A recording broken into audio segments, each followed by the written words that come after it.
8 mai 1945. Il y a 78 ans. L'Allemagne nazie capitule devant les Alliés réunis à Berlin. C'est la victoire.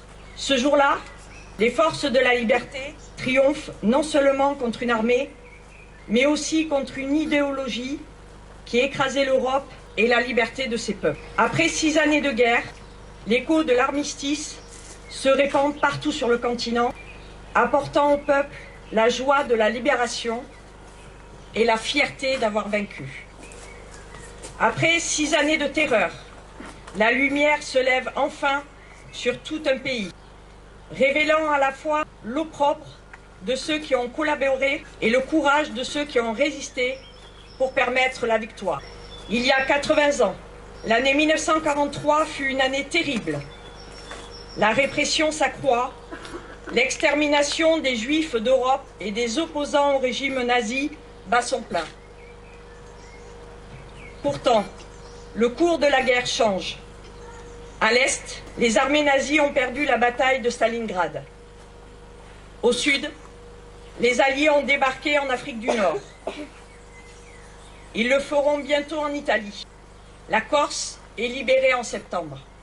Nos outre-mer se distinguent dans les 3 océans, et notamment dans les Antilles et en Guyane par la dissidence opposée à Vichy.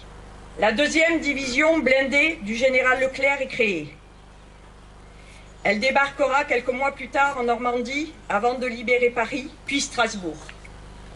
Il n'y a plus une parcelle de notre territoire où l'on ne compte de résistants à l'occupant.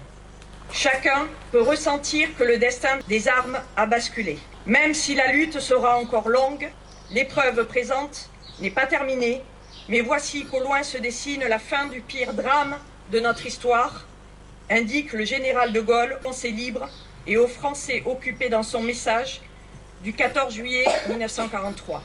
La résistance s'unit partout en France et, sûre de l'issue finale du combat, s'engage dans l'élaboration de ce qui réunira les Français après la guerre. Les ombres qui pèsent sur le destin de la nation s'éclaircissent assez pour qu'un dessein pour la France d'après-guerre puisse commencer à être tracé. Avec la fin du conflit apparaissent de nouveaux défis pour reconstruire l'Europe, pour renouer avec la démocratie et pour soutenir nos soldats qui poursuivent le combat dans une guerre qui n'est pas encore achevée en Asie. Il faudra enfin tirer les conséquences des échecs militaires de 1940 pour renforcer les armées de la France face aux menaces qui la visent. Hier, comme aujourd'hui, c'est un combat que nous ne devons pas perdre de vue. Avec la victoire, vient aussi le retour des prisonniers, des déportés et la longue attente de ceux qui ne reviendront pas, ayant sacrifié leur vie pour notre liberté. Enfin, il y a tous ceux que plus personne n'attend, car ils ont été déportés par familles entières dans des convois vers l'Est qu'un holocauste achevé. Écoutons les survivants et les vétérans qui nous transmettent la mémoire de leurs compagnons pour que leurs témoignages ne disparaissent pas avec eux et qu'il inspire ceux qui s'imaginent leur liberté pour définitivement acquise. Souvenons-nous enfin du sang versé. Il fut le prix de notre liberté. Mourir pour que d'autres puissent vivre libres. C'est le prix exorbitant dont plus de 10 millions de soldats alliés se sont acquittés. Un prix qui, hier comme aujourd'hui, augmente à chaque renoncement, à chaque fois que nous oublions notre passé.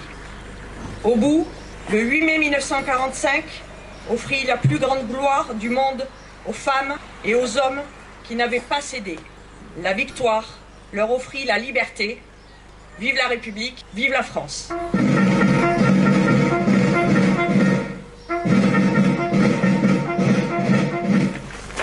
1939-1945, soldats morts pour la France de Saint-Quentin-de-Baron.